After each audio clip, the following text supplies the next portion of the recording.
Howdy folks, how you going? Welcome to the brewery.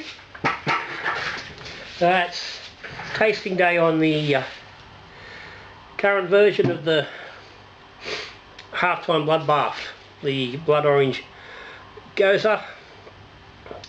This is another of the year of beer brews I'm doing. This one will end up in the book at the end of the year. Brew I've revisited. This is my third crack at it. I've done the original version I had to go at about 2 years ago, and I did a kit version as part of Extravaganza, but this is my second go at it as an all grain, with some modifications taken from those first, or more so from the first batch than the two brews, because the Extravaganza didn't quite come out as I was hoping for because of that bloody, the kit base.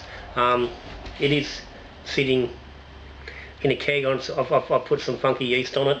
I'm letting it funk up, so that's going to turn into a whole different beer. But anyway, let's be looking at this fella. So quick shout out to the patrons of the channel. They're getting in-depth views of these year of beer brews, on top of what you guys on the everyday channel are getting. So thank you to those. If you're interested in Patreon, there's a link down below. Down below. Click on that and see what it's all about. If you subscribe to the channel, thank you. If you aren't, hit the subscribe button, ring the bell, get notified when there's a new video. And if you like the video, give me the old thumbs up. Anyway, that be her. Blood Orange Gose.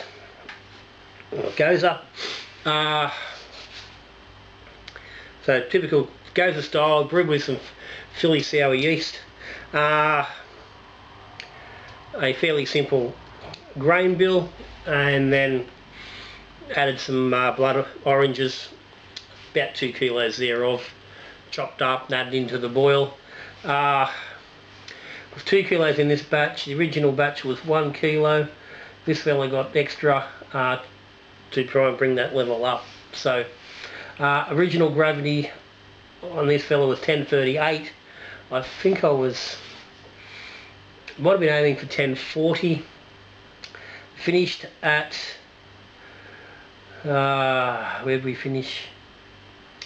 1008 for an ABV of 3.9% in the keg, which was pretty much where I was looking for, around that 4 mark. The Gose is generally a lighter beer. Sometimes it will push into the mid strength, but it certainly sits sort of a mid strength into the lower end of a standard strength beer. So this is right on around the mark I was looking for.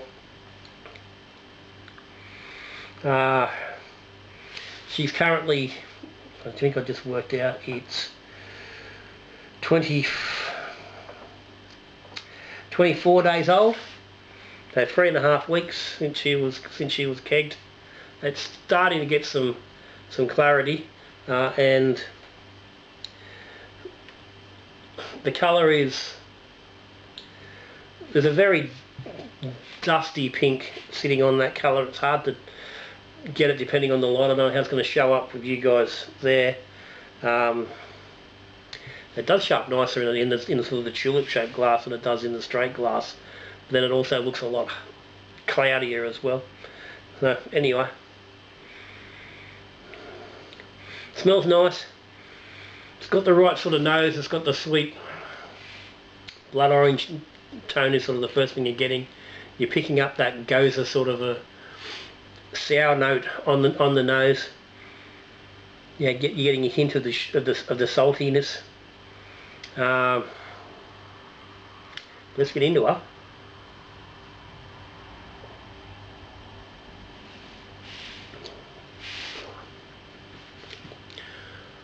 And the first thing you get is just that refreshing hit of slightly sour, salty blood orange. Then the malts come through behind it. but that initial mouth is just, it just screams refreshing.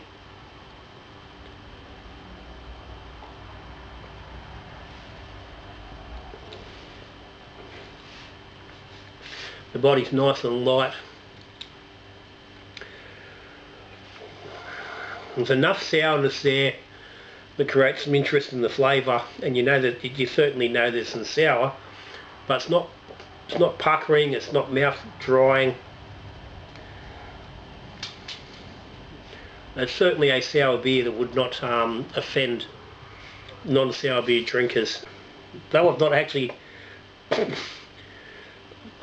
shared this beer with many people outside of the inner sanctum of me. It's certainly a beer I think that a lot of people would be sort of open to. It's certainly an interesting side street beer for people that are drinking regular sort of home brew.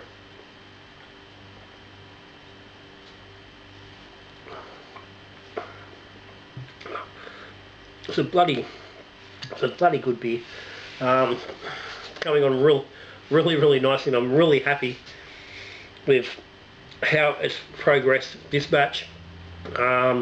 Those changes that I've made to bring it up a little bit have all had their impact, and again I discussed them on the brew day video. As I said, I was looking to bring up the blood orange impact. The first batch I did a kilo of the blood oranges. It's a 22 litre batch, so full volume batch, but yeah, there wasn't enough blood orange that first time around, so I went for the 2 kilos the second time, trying to, you know, get that impact. It's certainly there.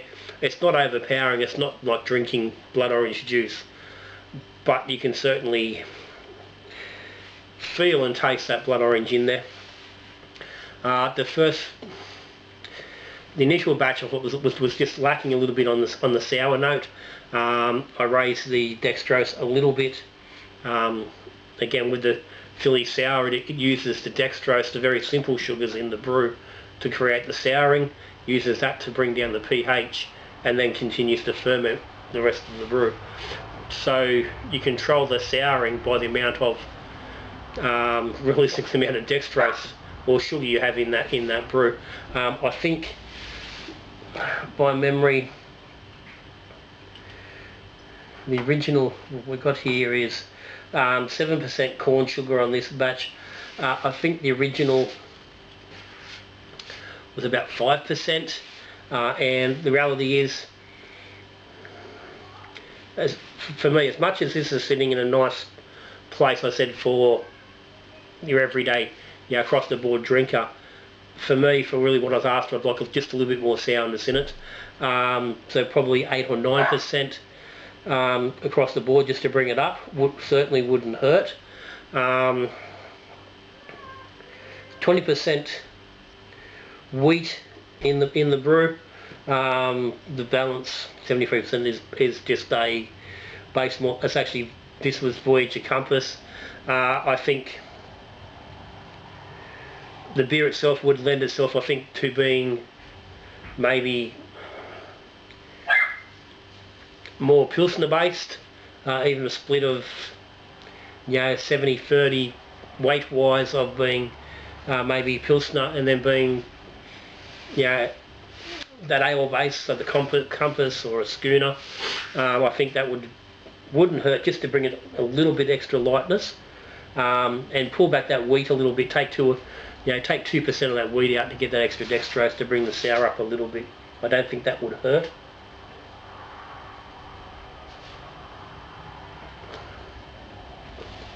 Well, it is drinking really nice. I think just a slight adjustment on the body certainly wouldn't hurt it. Very minimal amount of hopping. The hopping is fine. The citrus there, it's just playing that backup part that's doing it really nicely with what's there. So there's no need to be working on that. I think the water base is good. I think the mineral content's working fine. The salt I think could go up a little bit. There's 15 grams of salt in this batch. I think the original batch was 10. Well, no, 15 grams of 20. I think it possibly wouldn't hurt to bring it up to maybe even 20 grams. That's just standard cooking salt. You sure it's just the cooking salt? Yeah, canning salt. I may look. It probably would have been better off being 15 grams of rock salt instead of the canning salt. I think that may have. I do find the rock salt has a little bit more saltiness overall in the finish, so that may have been a better option. But as it sits, it's like it's all right, but it's not quite as salty as I'd really like it.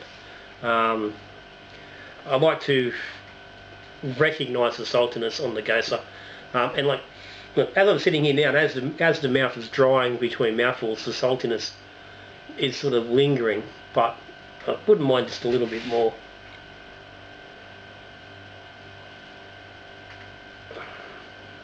But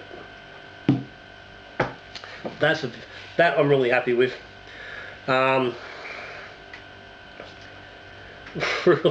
Really good summer quencher. I get right now it's not really the time to be brewing this sort of beer, but don't mind you. Yeah, if you're living in the northern states and you got no issue, you brew this anytime you want, any day of the week, you're going to get it, no problem. Down here in the southern states, maybe not so much through winter, but yeah, definitely. Look, that's definitely a beer I recommend.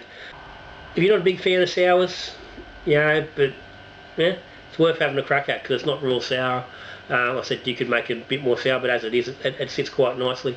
Not a bad option to introduce people to sours. It's a super refreshing beer, fantastic to have on tap in summer. You know, sit yourself a nice bloody everyday drinker on one tap and that on another, just to blow the dust and clear the palate. At the end of the day, really good for doing that. Because you need to work around when you can get blood oranges. The blood oranges for this fella were just in the freezer and they had been for quite a while. So I just grab them now when they come in, when they're in season. I grab a bag or two and stick them in the freezer. Then when I'm ready to brew, they're there. And I think the freezing process doesn't hurt with the rupturing of the membranes and stuff in the fruit. Helps to reduce, actually, release a little bit of the flavour and stuff when you're boiling it. But yeah, bloody I'm just really happy with that. So guys, that's a halftime bloodbath. Blood Orange Gose. If you got any comments or any questions, stick them down below. As always, again, thank you to everybody for supporting the channel. The links are all down there below. But that's me. So until I see you on the next video, when we're, I don't know, brewing beer, talking beer, drinking beer, brewing beer, drinking beer or talking beer. Good brewing.